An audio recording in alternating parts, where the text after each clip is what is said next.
Namaskar. Today I have Marie with me, and what we're going to do is we're going to discuss some asanas, and they would be directly related to balancing and stretching small muscle groups around the sacrum area. We had mentioned before, if someone had an injury to the tailbone, and we sometimes generically use the word tailbone, it could refer to just about anything, but technically it is the coccyx area, which is the very tail of the spine, the bottom of the SI joints. Now, I'm going to ask Marie to come down to table pose, and she's going to line herself up in a good table, and you all know what that is. The hands should be under the shoulders, the elbows should not be locked, the knees should be under the hips. You want to look right through your legs and make sure you cannot see your feet. This keeps everything in alignment. Now take a little quick look over your left shoulder, and she sees if her foot is flared out, and take a look over the right. Yep, and she sees if that foot is flared out. And now everything should be pretty much in alignment. Now, from here I'm going to ask you to modify your Mecca pose and bring the knees out wide and start to lower your tailbone back, and now just gently reach out forward into a Mecca pose with your head down. We have a nice extension. Why in the world would I have picked a modified Mecca pose?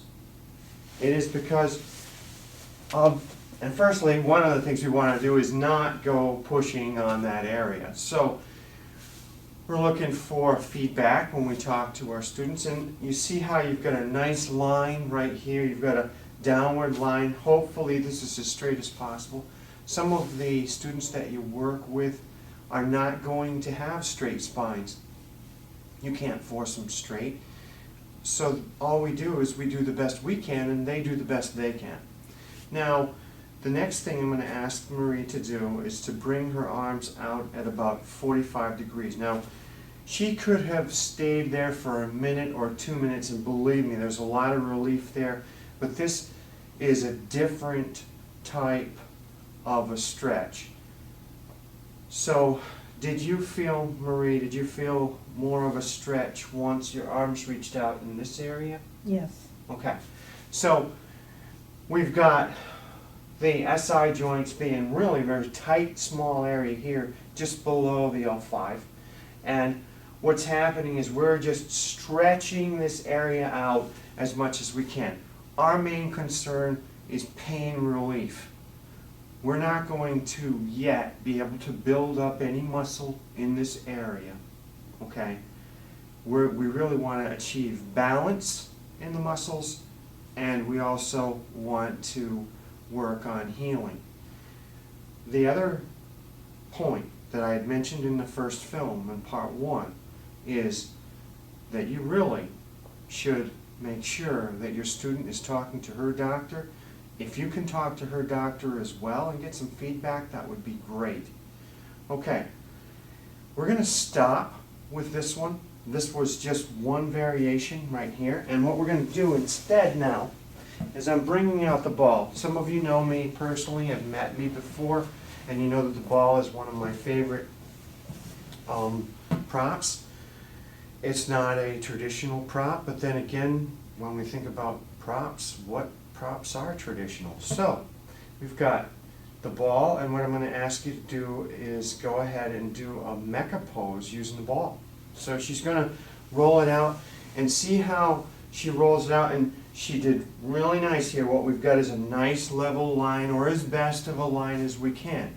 Now, you could have your student hold this, or here's another option.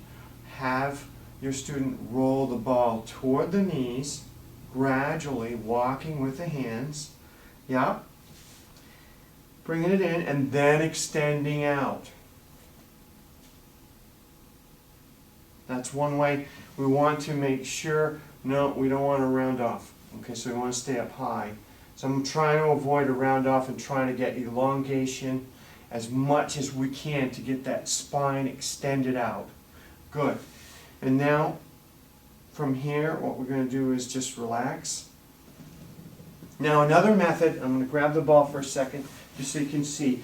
Another method might be something like this, where what I do is I start to extend out like this, somewhat similar to the extension you have in a downward dog, and then walking the hands back as an exercise. We don't want to do this really fast, so we're going nice and slow.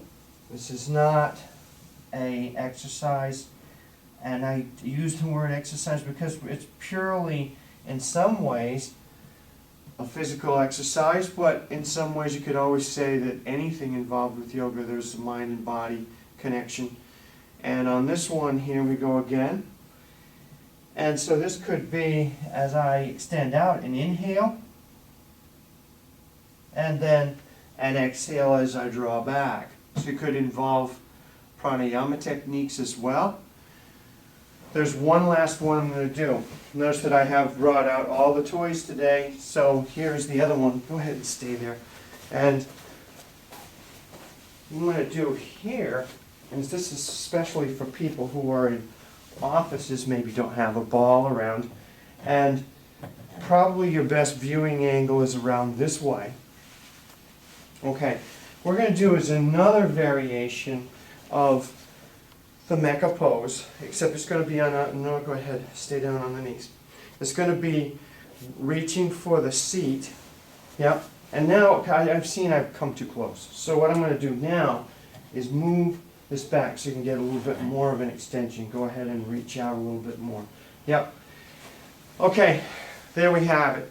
Okay, this is another variation somewhat like downward dog.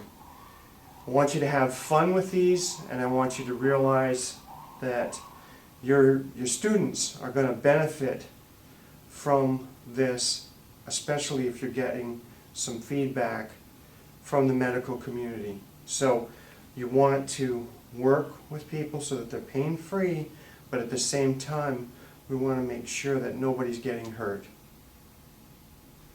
With that in mind, I want to wish you a nice week.